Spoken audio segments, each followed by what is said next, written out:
Movie की शुरुआत एक बारिश की रात से होती है। बैंक ऑफ रिपब्लिक के बगल में ही हमें काफी बड़ा घर दिखाया जाता है। घर के अंदर सारी चीजें बिखरी पड़ी थी। वहाँ एक फीमेल डॉग कासिमीरो है। फिर हम उस घर के बेसमेंट में वॉकिंग को देखते हैं। वॉकिंग एक कंप्यूटर इंजीनियर है। दरअसल एक कार एक्सीडेंट में उसकी वाइफ और बेटी की मौत हो चुकी है। साथ ही उसके दोनों पैर भी पैरालाइज हो चुके हैं। वॉकिंग इस पुराने घर में सिर्फ कासिमीरो के साथ रहता है, लेकिन आज भी उसे अपनी बीवी और बेटी की यादें सताती है। वो अपना ज्यादातर समय बेसमेंट में कंप्यूटर ठीक करते हुए बिताया करता। कंप्यूटर की खराबी समझने वो स्टेथोस्कोप का इस्तेमाल करता है। कुछ देर बाद वो किसी से फोन पर बात कर रहा था। दरअसल उसकी डॉग कासिमीरो ने बहुत दिनों से खाना पीना छोड़ दिया था और अब तो उसने चलना फिरना भी बंद कर दिया है। वॉकिंग ने उसके कुछ टेस्ट करवाए थे, लेकिन अब डॉक्टर्स भी कुछ नहीं कर सकते। इसीलिए वो इंटरनेट पर सर्च करता है कि डॉग्स को बिना पेन के कैसे सुलाया जाए हमेशा के लिए। फिर वो इंजेक्शन से कुछ बिस्किट्स में जहर डालता है ताकि उसकी डॉग आसानी से मर सके। कुछ देर बाद डोरबेल बजती है। बाहर एक लड़की बेर्टा और उसकी डॉटर बेटी थे।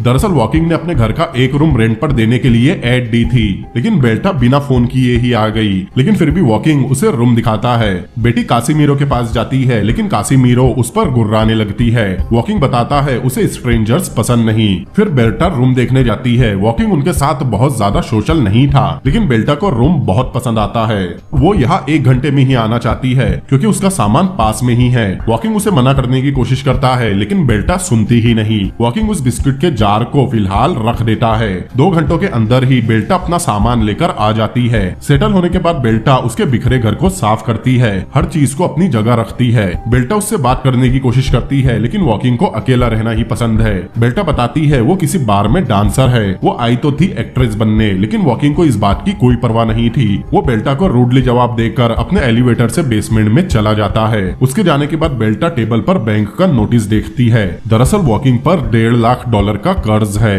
नीचे वॉकिंग अपना काम कर रहा था, तभी ऊपर बेल्टा लाउड म्यूजिक प्ले करती है। वॉकिंग उसे वॉल्यूम कम करने कहता है, लेकिन बेल्टा नहीं सुनती। अब कुछ समय बाद बेल्टा बेटी को ढूंढ रही थी और वॉकिंग अपने घर के बैकयार्ड में बैठा था, अब जहाँ बड़ी बड़ी घास उग चुकी है। वो उससे कहता है बेटी यहाँ नहीं आई। दरअसल बेटी ऐसे ही खेलते हुए छुप जाती है। वॉकिंग के मना करने के बाद भी बेल्टा आगे जाती है, जहाँ कुछ झूले थे, साथ ही वहाँ वो कार भी थी जिससे वॉकिंग का एक्सीडेंट हुआ था और उसने अपने परिवार को खो दिया।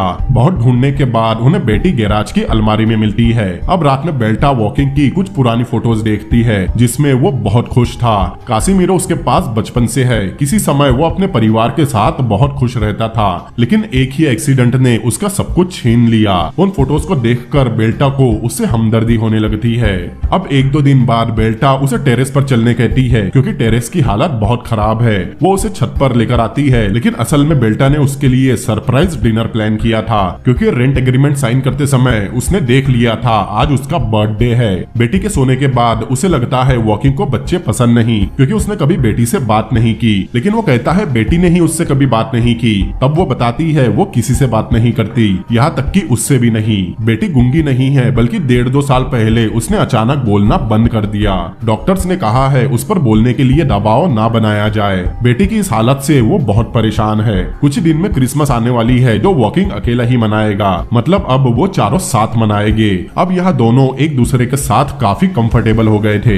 बेटी को सुलाकर वो उससे पूछती है उसे पैसों की इतनी जरूरत है तो वो ये घर क्यों नहीं बेचता, क्योंकि उसका घर लगभग $1 मिलियन का होगा। लेकिन वो ये घर बेच नहीं सकता क्योंकि यहाँ उसके परिवार की यादें है। अब ये बर्थडे पार्टी बहुत बोरिंग हो रही थी और वॉकिंग डांस भी नहीं कर सकता, इसीलिए बेल्टा उसके लिए डांस करती है। सच बताओ भाई, ये डांस ना बहुत ज्यादा हॉट था।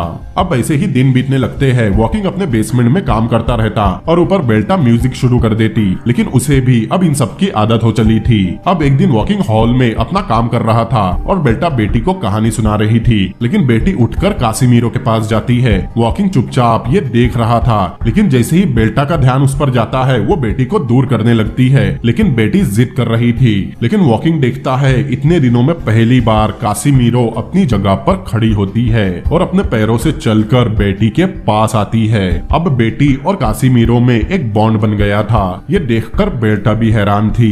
साथ ही वॉकिंग अपने आप को संभालते हुए बेसमेंट में चला जाता है और वहाँ फूट फूट कर रोने लगता है क्योंकि इतने दिनों बाद उसे कुछ खुशी मिली थी। अब अपने बच्चे की तरह पाले हुए कासिमीरो को उसे मारना नहीं पड़ेगा। लेकिन तभी उसे कुछ अजीब सी आवाज आती है। जब वो ध्यान से सुनता है ये आवाजें साइड की दीवार से आ रही थी। वो कान लगाकर सुनता है, लेकिन लेकिन कुछ साफ साफ सुनाई नहीं देता। इसीलिए वो दीवार पर अपना स्टेथोस्कोप लगाता है। अब उसे साफ साफ सुनाई देता है दीवार के उस पार कोई और घर है। उन्हें पता है वॉकिंग बेसमेंट में काम करता है। वो लोग बात कर रहे थे कि कहीं उन्हें वॉकिंग ने सुन ना लिया हो, क्योंकि वो लोग कुछ खोद रहे हैं। लेकिन आगे कुछ और सुनने से पहले ही ऊपर बेल्टा म्यूजिक शुरू कर देती है। साथ ही वो उसे ऊपर बुला रही थी क्योंकि कासिमीरो चलने लगी है और खाने का भी टाइम हो गया है। इसीलिए वो स्टेथोस्कोप को किसी डिवाइस से जोड़ता है और उसे दीवार से चिपका देता है ताकि वो सारी आवाजें रिकॉर्ड कर सके। बेल्टा को सेलिब्रेट करना था क्योंकि कासिमीरो ठीक हो रही है। अब वो म्यूजिक बनाकर खाना बना रही थी। कासिमीरो वॉकिंग के पास थी। अब ये घर भी घर जैसा लगने लगा है। अब कमी थी तो बस बेटी के बोलने की, क्योंकि वो वॉकिंग के पास तक नहीं आती, जैसे उसे डर लगता हो।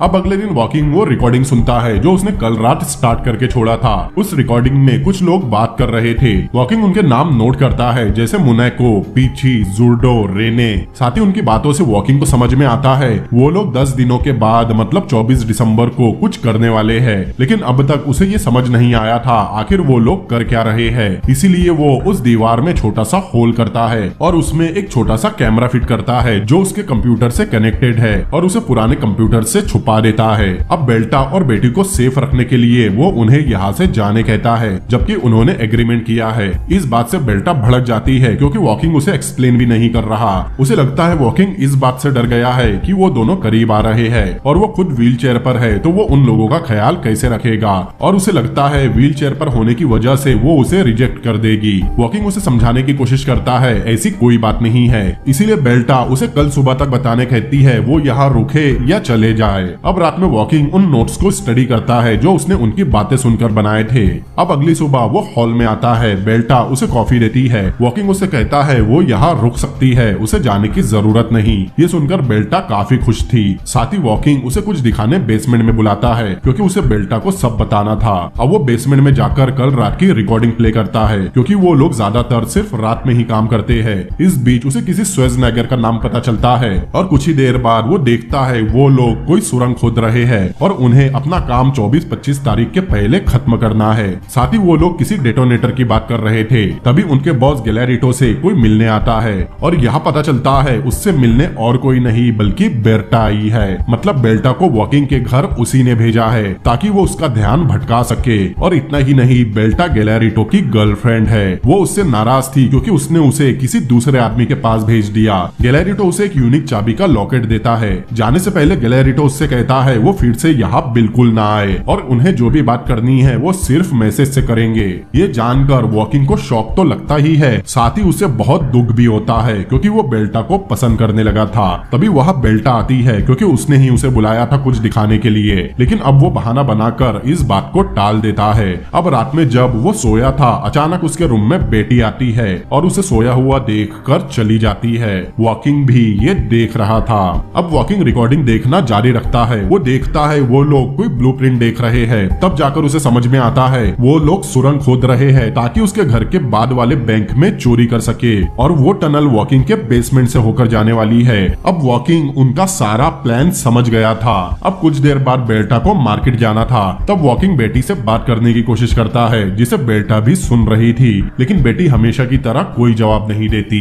लेकिन जब वॉकिंग चाय बनाने जाता है वो देखता है बेटी कासिमीरो से बात कर रही है, जो काफी हैरानी की बात थी क्योंकि बेटी किसी से बात नहीं करती। इसीलिए वॉकिंग कासिमीरो के बेल्ट में एक माइक्रोफोन लगाता है। वही दूसरी तरफ वो लोग टनल के अंदर एक ट्रैक बना रहे थे ताकि पैसों को आसानी से खींचा जा सके। लेकिन तभी उनमें से एक को मुनेको नाम के आदमी का सेल फोन मिलता है। उसने किसी को मैसेज किया था कि वो उस बैंक के आसपास काम कर रहा है। फिर वहाँ मुनेको को बुलाया जाता है। वो उसे मारकर टेबल पर बांध देते हैं। गैलेरिटो उससे पूछता है उसने किसको मैसेज करके बताया वो बैंक के पास काम कर रहा है। वो रोते हुए कहता है वो एक लड़की है जिससे वो बहुत पहले मिला था। वो अपने ब्रेक टाइम में उससे ही मिलने जाता है। लेकिन इससे गैलेरिटो कन्विंस नहीं होता क्योंकि जब वो लोग बैंक में चोरी करके अचानक गायब हो जाएंगे तब पहला शक उस पर ही जाएगा क्योंकि उसने उस लड़की को बताया है वो बैंक के पास काम कर रहा है। वो बोलता भी है उसने चोरी के बारे में उस लड़की को कुछ नहीं बताया, लेकिन गैलेरिटो नहीं मानता क्योंकि उसने उनके ऑपरेशन को रिस्क पर डाला है। और तभी गैलेरिटो उसके सिर पर हथौड़ा मार कर उसे मार देता है। वॉकिंग ये देखकर घबरा जाता है। वो पुलिस को कॉल करने ही वाला था लेकिन वो कॉल नहीं कर पाता। दूसरी तरफ गैलेरिटो के भाई कैनेरियो को समझ नहीं आता वो अब इस लाश का क्या करे। गैलेरिटो अपने दूसरे आदमी जुर्डो से मोनाको के फोन से उस लड़की से चैट कंटिन्यू करने कहता है और इस लाश के लिए वो गुटनाम नाम के पुलिस ऑफिसर को बुलाएगा जो उनकी इस चोरी में मदद कर रहा है। वो सब संभाल लेगा। तब जाकर वॉकिंग को समझ में आता है ये कितने खतरनाक लोग। अब रात में बेल्टा और वॉकिंग बात कर रहे थे, तभी बेल्टा को किसी का मैसेज आता है। तभी वॉकिंग कासिमीरो को वो माइक वाला कॉलर पहनाता है। यहाँ ये भी पता चलता है वॉकिंग कुछ ऑपरेशंस के बाद फिर से चल सकता है, लेकिन बेल्टा के फिर से इस बारे में पूछने पर वो टॉपिक चेंज कर देता है। अब थोड़ी देर बात करने के बाद बेल्टा की तबीयत खराब होने लगती है। उसे लगता है उसने कुछ ज्यादा ही पी ली। अब उससे चलना भी मुश्किल हो रहा था, इसीलिए वॉकिंग उसे अपने रूम में आराम करने कहता है। जब वो बेड पर जाती है वॉकिंग उसे कोई इंजेक्शन लगाने लगता है। वो रेसिस भी नहीं कर पाती क्योंकि वॉकिंग ने पहले ही उसके ड्रिंक में ड्रग मिला दी थी। फिर वो बेल्टा को बांधने लगता है। तब वो उसे बताता है उसे सब पता चल चुका है वो यहाँ क्यों आई है और वो लोग क्या कर रहे हैं। बेल्टा कहती है वो लोग उसे मार देंगे, लेकिन कुछ ही देर बाद वो बेहोश हो जाती है। वॉकिंग उसके ही मोबाइल में टाइमर लगाता है कि उसे अगला बेहोशी का इंजेक्शन कब देना है। अब दूसरी तरफ वो लोग बैंक के लॉकर को खोलने की प्रैक्टिस कर रहे थे। साथ ही गैलेरिटो अपने भाई कैनारियो को बॉक्स नंबर 747 और 748 के बारे में बताता है। इन बॉक्स को उन्हें टच तक नहीं करना क्योंकि उसे गुटमान ने बताया है वो बॉक्सेस पैसों से भरे हुए हैं, लेकिन उनमें ड्रग लॉट के पैसे हैं। अगर उन्होंने उन बॉक्स को टच भी किया तो वो लोग बचेंगे नहीं। लेकिन उन्हें पता नहीं था उन्हें वॉकिंग भी सुन रहा है। उनके साथ एक औरत रेने भी काम कर रही थी। उसके पास एक डेटोनेटर था जो वो टनल के रूफ पर लगाकर बैंक का फ्लोर ब्लास्ट करेंगे। लेकिन यहाँ गैलेरिटो उससे कहता है उसे मोनाको की जगह बैंक के अंदर जाना होगा। उसे बैंक में नहीं जाना था, लेकिन गैलेरिटो नहीं मानता। दूसरी तरफ वॉकिंग ने भी अपने बेसमेंट में टनल का मैप बना लिया था। अब अगले दिन वो बेल्टा से पूछता है आखिर उसने गैलेरिटो को क्या देखकर पसंद किया। दरअसल उसे लगता था गैलेरिटो कोई बुरा आदमी नहीं है, वो कभी किसी को चोट नहीं पहुंचा सकता और वो हमेशा उसके और बेटी के साथ अच्छा रहा है। तब वॉकिंग अपने लैपटॉप में उसे वो वीडियो दिखाता है जिसमें वो मोनाको को मार रहा था। ये देखकर बेल्टा एकदम शॉक रह जाती है। वही बाहर वॉकिंग बेटी से कहता है उसके माँ की तबीयत ठीक नहीं है, इसीलिए वो कुछ दिनों तक नीचे ही रहेगी। वो भी अपना सामान लेकर नीचे आ जाए क्योंकि उसके पास एक कमरा है। लेकिन जब वॉकिंग उसका हाथ पकड़ने की कोशिश करता है बेल्टा उसका हाथ झटक देती है जैसे वो उससे बहुत डरती हो। लेकिन वॉकिंग उसे शांत करता है और कासिमीरो के साथ उसे अपनी बेटी के कमरे में लेकर आता है जहाँ बहुत सारे खिलौने थे जिनसे वो बिजी रह सके। अब वो अपने प्लान को कंटिन्यू करता है। तब वो ऊपर से होल बनाकर हर ट्रॉली में से कुछ पैसे उठा लेगा जिसकी वो प्रैक्टिस भी करता है। फिर सुबह जब वो लोग चले जाते हैं वॉकिंग टनल के बीचों बीच एक होल बनाना शुरू करता है। फिर उसे बंद करने के लिए फोम लगाकर एक ढक्कन भी बनाता है। वो बेल्टा की देखभाल भी कर रहा था। वो बेल्टा से पूछता है बेटी ने बात करना कब बंद किया। वो बताती है जब वो 4 साल की थी तब एक दिन अचानक उसने बात करना बंद कर दिया। वॉकिंग उसके गले से गैलेरिटो का दिया हुआ नेकलेस तोड़ देता है। बेल्टा उससे पूछती है आखिर वो करने क्या वाला है। वो उसे केयरफुल रहने कहती है क्योंकि वो गैलेरिटो को एक खास तरीके से मैसेज करती है। लेकिन वॉकिंग कहता है उसे पता है वो उन लोगों से जीत नहीं सकता, इसलिए उसने एक ऐसा तरीका निकाला है जिससे वो उनकी चोरी में से कुछ पैसे चुरा लेगा और उन्हें पता भी नहीं चलेगा। लेकिन ये सुनकर बेल्टा भड़क जाती है क्योंकि अगर उन्हें गलती से भी पता चल गया तो वो लोग उसे जिंदा नहीं छोड़ेंगे। साथ ही उसे अगर पैसों की जरूरत है तो बेल्टा उसे इस घर को बेचने कहती है, लेकिन वॉकिंग कोई जवाब नहीं देता। अब उसने अपने फ्लोर पर थोड़ा सा गड्ढा खोद भी लिया था। लेकिन दूसरी तरफ गैलेरिटो के आदमियों को टनल के अंदर एक वाटर पाइप मिलता है जो वहाँ नहीं होना चाहिए। लेकिन जब वो लोग मैप देखते हैं तब उन्हें समझ में आता है उन्होंने 2 मीटर गलत दिशा में सुरंग खोद दी। इस वजह से वो एक दिन लेट हो गए थे। वही कैनारियो अपने साथ एक प्लास्टिक का बॉक्स लेकर आया था जिसमें वो व्हील लगाकर पैसे खींच सकते हैं। वो बॉक्स गहरा और ऊपर से बंद है जिससे पैसे गिरेंगे भी नहीं। लेकिन उस बॉक्स की वजह से वॉकिंग का प्लान भी फेल हो गया था क्योंकि वो बॉक्स ऊपर से बंद होगा तो ट्रैक से जाते समय वो उससे पैसे निकाल ही नहीं सकता। इसीलिए उसे अब कुछ और सोचना होगा। अब कुछ दिनों बाद टनल उसके बेसमेंट के नीचे से जा चुकी थी और वॉकिंग उसमें एक होल बनाता है। फिलहाल अभी वहाँ कोई नहीं था, इसीलिए वो नीचे उतरकर उस ढक्कन को लगाता है और नीचे से उसमें ग्लू लगाकर उसमें मिट्टी चिपका देता है ताकि वो किसी को दिखाई ना दे। साथ ही उसके नीचे की लाइट भी खराब कर देता है। फिर थोड़ा आगे जाकर टनल को देखता है जहाँ कुछ ही दूरी पर उसे टनल का वो हिस्सा मिलता है जो उन्होंने गलती से खोद लिया था। वो उस जगह पर पानी के पाइप को चेक करके उसका मेजरमेंट लेता लेता है कि आखिर वो पाइप कितना चौड़ा है। साथ ही वो पाइप वर्किंग कंडीशन में था, मतलब उससे अभी भी पानी ट्रांसफर हो रहा है। लेकिन वो लोग भी वहां पहुंच गए थे। वॉकिंग वापस जा रहा था, लेकिन तभी वो देखता है कोई सुरंग में आ रहा है। उन लोगों के आने से पहले ही वॉकिंग जल्दी से भागकर पाइप की तरफ आ जाता है और वहाँ की मिट्टी अपने चेहरे और हाथों पर लगा लेता है। वहाँ दोनों भाई कैनेरियो और गैलेरिटो टनल चेक करने आए थे। यह गैलेरिटो अपने भाई को बताता है चोरी करने के बाद वो लोग किसी लोमास के घर जाएंगे। मामला ठंडा होने तक छुपने के लिए लोमास का घर उनके लिए ठीक रहेगा। लोमास के घर के बारे में उन्हें और जुर्डो को पता है, लेकिन ये सुनकर कैनेरियो खुश नहीं होता क्योंकि गैलेरिटो किसी पर भी बहुत जल्दी भरोसा कर लेता है। उसका मतलब जुर्डो से था क्योंकि वो उसे बस कुछ दिनों से ही जानता है, लेकिन गैलेरिटो को जुर्डो पर पूरा यकीन था कि वो उन्हें कभी कोई तकलीफ या धोखा नहीं देगा। फिर वो लोग चले जाते हैं क्योंकि अभी दिन था और वो लोग सिर्फ टनल चेक करने आए थे। वो सिर्फ रात में काम करते हैं, लेकिन उन्हें पता नहीं था जो बातें उन्होंने सुरंग के अंदर की वो सब बातें वॉकिंग भी सुन रहा था। अब कुछ देर बाद वॉकिंग बेल्टा के पास बैठा था। फिर वो वहाँ से बेटी के कमरे में जाता है, लेकिन बेटी वहाँ नहीं थी। सुरंग में रेंगने से उसकी कोनियां भी छिल गई थी। लेकिन तभी वो देखता है कासिमीरो एलिवेटर के पास बैठी है और एलिवेटर भी नीचे गया है। वो तुरंत एलिवेटर के पास जाता है और उसकी सीढ़ियों से नीचे उतरता है, लेकिन बेटी उस ढक्कन को हटाकर टनल के अंदर चली गई थी। वॉकिंग मॉनिटर में देखता है बेटी टनल से होते हुए दूसरी तरफ चली गई है। तभी वहाँ कोई आ जाता है, लेकिन बेटी समझ जाती है उसे छुप जाना चाहिए। वहाँ कैनेरियो, गैलेरिटो और जुर्डो आए थे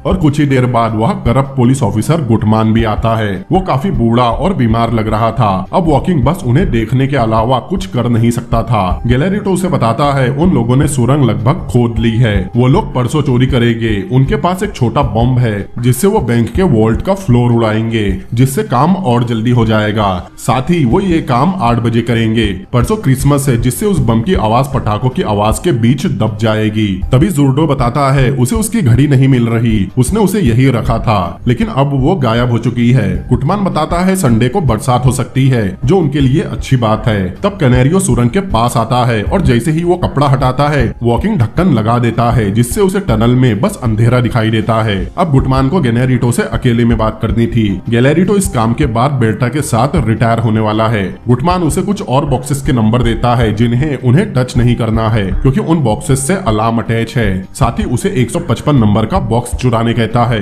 उसमें जो भी होगा, चाहे कोई पेपर हो या पैसे, वो सब गुटमान का होगा। गैलेरिटो को कोई परवाह नहीं थी बॉक्स नंबर 155 में क्या है। वॉकिंग उनकी बातें सुन रहा था। उनके जाते ही बेटी सुरंग में आती है और वॉकिंग उसे ऊपर खींच लेता है। उससे ज्यादा तो वॉकिंग डर गया था।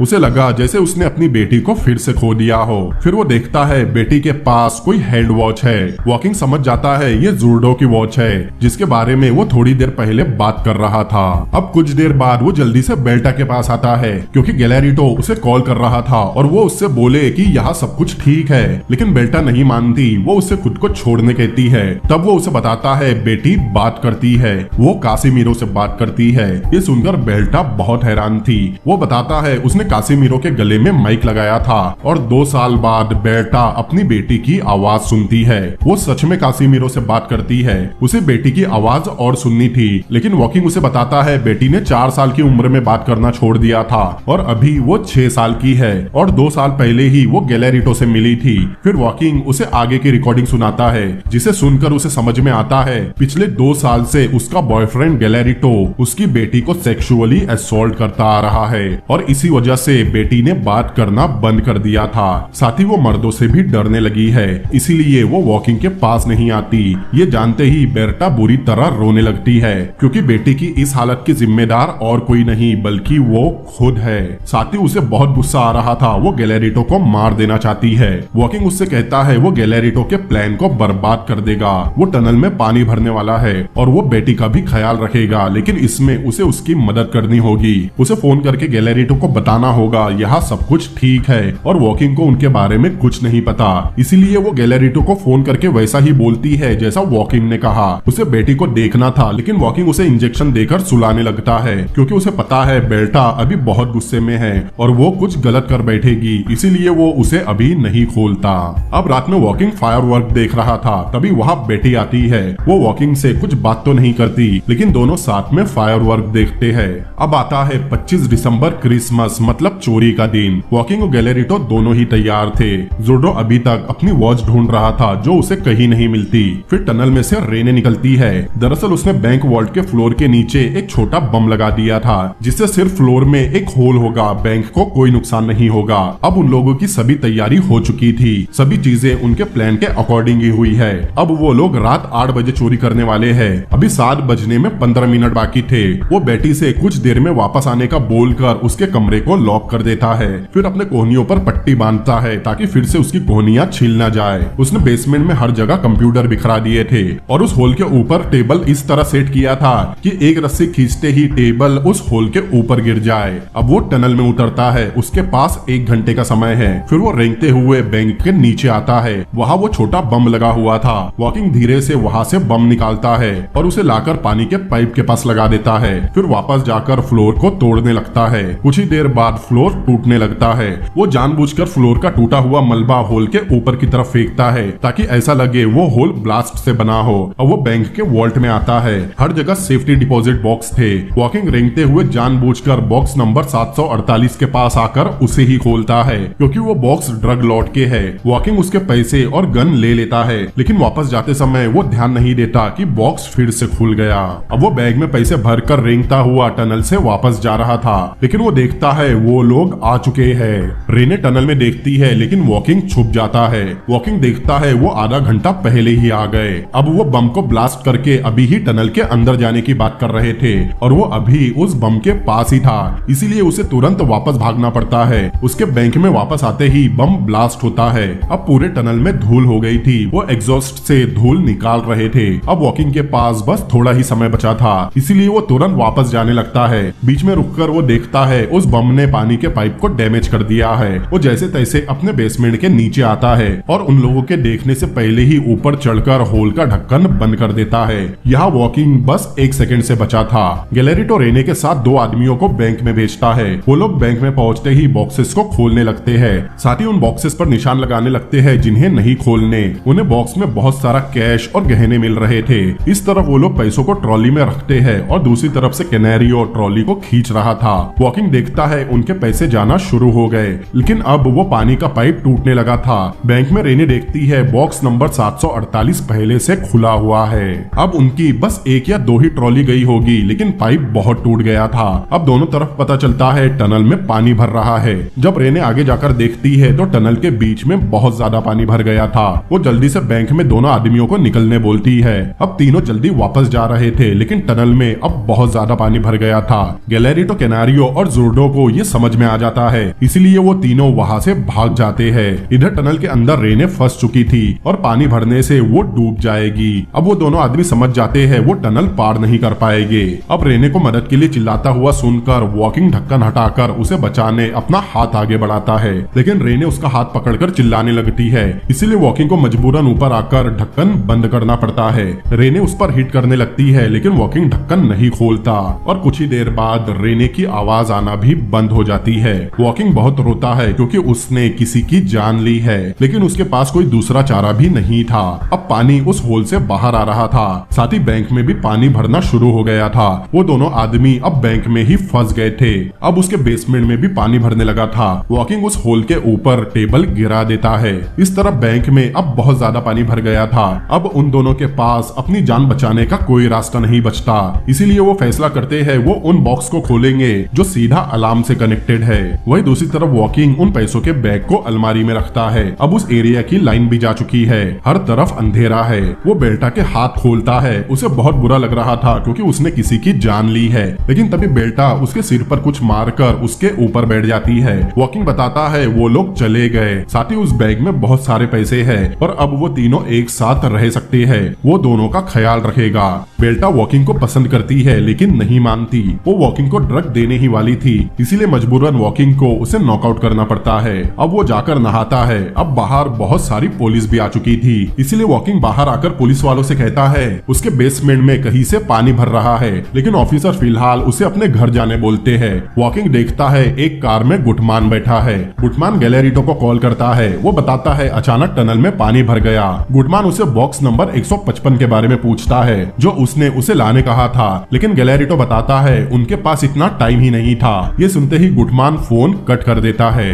वही वॉकिंग के घर पुलिस आती है। वॉकिंग देखता है पुलिस ऑफिसर्स के साथ गुटमान भी आया है, इसीलिए वो एकदम नॉर्मल बिहेव करते हुए उन्हें अंदर बुलाता है। वो बताता है वो यहाँ अपनी वाइफ और बेटी के साथ रहता है, उसने उन्हें जगाया नहीं। पुलिस उसे बताती है बैंक के नीचे पानी का पाइप टूट गया है जिससे उसके बेसमेंट में पानी आ रहा होगा। वो कहता है उसका नुकसान कौन भरेगा, लेकिन पुलिस को उसका घर सर्च करना था। लेकिन वॉकिंग कहता है एक टूटे हुए पाइप के लिए पुलिस को उसका घर क्यों सर्च करना है। तब पुलिस ऑफिसर बताता है बगल के बैंक में चोरी हुई है, इसीलिए उन्हें उसका घर चेक करना है। अब पुलिस उसके घर की तलाशी लेती है। वो ऐसे प्रिटेंड करता है जैसे बेटा उसकी वाइफ हो। ऑफिसर उसकी अलमारी भी चेक करता है, लेकिन लकीली उसका ध्यान उस बैग पर नहीं जाता। बाकी पुलिस वाले उसका बेसमेंट देख रहे थे, जहाँ हर जगह बस कबाड़ दिख रहा था। फिलहाल पुलिस ने पानी निकाल दिया था, लेकिन उसके सामने गुटमान बैठा था। वो बेल्टा के फोन पर गैलेरिटो कॉल कर रहा था। वॉकिंग बार बार पुलिस वालों से अपने डैमेज की भरपाई की बात करके उन्हें इरिटेट कर रहा था। तब उसके सामने गुटमान आता है और जाने से पहले उसके फोन से अपने मोबाइल पर कॉल करता है और कोई भी प्रॉब्लम होने पर उसे कॉल करने कहता है, लेकिन उसे पता नहीं था वो फोन बेर्टा का है। अब कुछ देर बाद बाकी पुलिस वाले भी चले जाते हैं। वॉकिंग बाहर देखता है हर जगह पुलिस ही दिखाई दे रही थी। अब थोड़ी देर बाद फिर से उसके घर पर कोई नॉक करता है। जब वॉकिंग जाकर देखता है वो गैलेरिटो और उसके साथी थे। वो खुद को पुलिस ऑफिसर बता रहे थे। अब वॉकिंग को ऐसे प्रिटेंड करना था जैसे वो उन्हें जानता ही ना हो। वो कहता है पुलिस वाले पहले ही उसका घर देखकर जा चुके हैं, लेकिन गैलेरिटो खुद को पुलिस की दूसरी यूनिट बताता है। अब उन्हें कुछ शक न हो जाए, इसीलिए उसे गैलेरिटो को अंदर बुलाना पड़ता है। अंदर आते ही गैलेरिटो को गुटमान का कॉल आता है क्योंकि बॉक्स नंबर 748 भी खाली है। अब उन्होंने उस बॉक्स के पैसे वापस नहीं किए तो उन्हें कोई बचा नहीं सकता। इस बीच वॉकिंग गुटमान को यहाँ आने का मैसेज कर देता है। गैलेरिटो फिलहाल कॉल कट कर देता है। फिर वो वॉकिंग से पूछता है यहाँ कौन कौन रहता है। अब यहाँ वॉकिंग झूठ बोलता है कि वो यहाँ अकेला रहता है। कुछ दिन पहले यहाँ एक माँ बेटी रेंट पर रहने आए थे, लेकिन वो दोनों कल ही चले गए। उन्हें कोई दूसरा अपार्टमेंट मिल गया, लेकिन ठीक उसी समय उसके पीछे बेटी कमरे से बाहर निकल जाती है। मतलब वॉकिंग साफ साफ झूठ बोल रहा है। गैलेरिटो उसके सामने ही अपनी गन निकालकर उससे फिर से पूछता है वो लड़की और उसकी बेटी कहाँ गए। वॉकिंग फिर झूठ बोलता है वो दोनों चली गई। तब वो उसे पीछे देखने कहता है क्योंकि उसका झूठ पकड़ा गया। गैलेरिटो जाकर बेर्टा को देखता है जो फिलहाल बेहोश पड़ी थी। अब गैलेरिटो गन पॉइंट पर बेटी के साथ उसे बाहर लेकर आता है। वो फिर उससे पूछता है उसने झूठ क्यों बोला कि बेर्टा चली गई, लेकिन वॉकिंग फिर झूठ बोलता है कि वो जाने ही वाली थी। वो पूछता है बेर्टा के हाथ पर बांधने के निशान क्यों है और वो उसके बेड पर क्या कर रही है। वॉकिंग फिर झूठ बोलता है उसने उसे नहीं बांधा, उसकी तबीयत ठीक नहीं लग रही थी इसीलिए वो उसके बेड पर सो गई। लेकिन गैलेरिटो को उसकी बात पर बिल्कुल यकीन नहीं होता, इसीलिए गैलेरिटो उसकी व्हीलचेयर पलटा देता है और कैनेरियो उसे मारने लगता है। गैलेरिटो उसकी छिली हुई गोनियां देखकर फिर पूछता है यहाँ क्या हो रहा था, लेकिन वॉकिंग कुछ भी पता होने से मना कर रहा था। कैनेरियो फिर उसे मारता है। अब गैलेरिटो उसे कहता है अगर वो उसे सब सच बता देगा तो वो उसे आसान मौत देगा, वरना तड़पा तड़पा कर मारेगा। वॉकिंग फिर भी कुछ नहीं बता रहा था। अब गैलेरिटो उसे मारने ही वाला था, लेकिन तभी बेल्टा का फोन बजता है और गैलेरिटो फोन रिसीव करता है। दरअसल गुटमान बाहर ही खड़ा था, उसने वॉकिंग का मैसेज पढ़ लिया था। अब गैलेरिटो गुटमान को पकड़कर अंदर लाता है और उससे पूछता है उसके पास बेल्टा का नंबर कहाँ से आया और वो यहाँ क्या कर रहा है। गुटमान को कुछ समझ नहीं आ रहा था आखिर यहाँ हो क्या रहा है। गैलेरिटो उसे बंधवा देता है।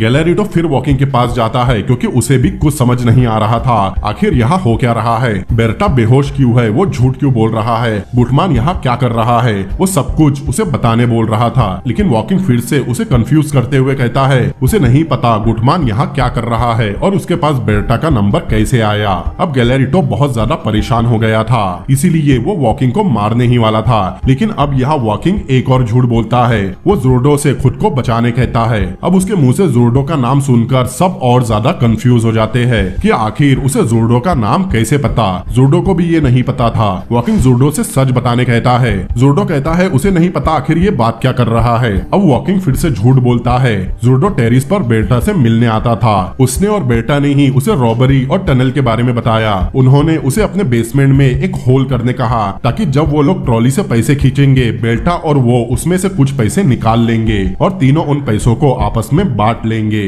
लेकिन जब कैनेरियो ट्रॉली की जगह बॉक्स लेकर आया उन्हें अपना प्लान बदलना पड़ा। जोर्डो को कुछ समझ नहीं आ रहा था वॉकिंग बोल क्या रहा है। कैनेरियो भी लगातार उस पर चिल्ला रहा था।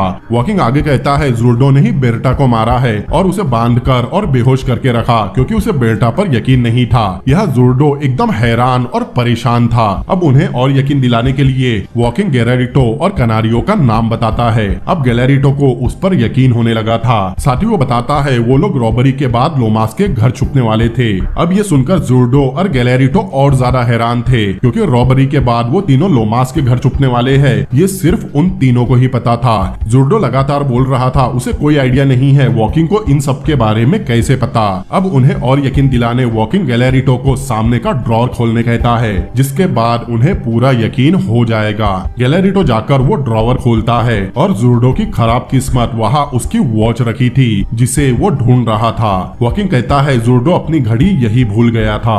अब वो समझ जाता है उसके बोलने का कोई फायदा नहीं होगा, वॉकिंग ने उसे बुरी तरह फंसा दिया है। इसीलिए वो तुरंत कैनेरियो को गोली मार देता है और गैलेरिटो उसे शूट कर देता है। गैलेरिटो फौरन अपने भाई के पास भागता है, लेकिन वो कुछ देर में ही मर जाता है। गैलेरिटो वॉकिंग को भी शूट करता है, लेकिन उसकी गोलियां खत्म हो गई थी। गैलेरिटो अपने भाई की लाश हाथ में लिए रोने लगता है, लेकिन बेर्टा को होश आ गया था। वो कमरे से बाहर निकलकर जुर्डो की गन उठाती है और गैलेरिटो को गालियां देते हुए उसे सीधा शूट कर देती है। वो तुरंत अपनी बेटी के पास जाती है जो सोफे पर डरी बैठी थी। वॉकिंग भी उनके पास आकर रोने लगता है, लेकिन इस तरफ गुटमान अभी भी बचा हुआ था। वॉकिंग बेटा को यहाँ से जाने कहता है क्योंकि यहाँ 3 लाशें पड़ी हुई है। फिर गुटमान पर गन तान देता है, लेकिन वो उसे गन नीचे करने कहता है क्योंकि सिर्फ वो ही है जो इन बॉडीज को ठिकाने लगा सकता है। फिर वो तीनों बॉडीज को अपनी कार की डिक्की में रखता है। फिर उसे बताता है उसे ऑक्सीजनेटेड वाटर से ही खून साफ करना होगा। अब गुटमान उससे उन पैसों में से आधे पैसे मांगता है जो उसने चुराए हैं, वरना वो उसकी जिंदगी बर्बाद कर देगा।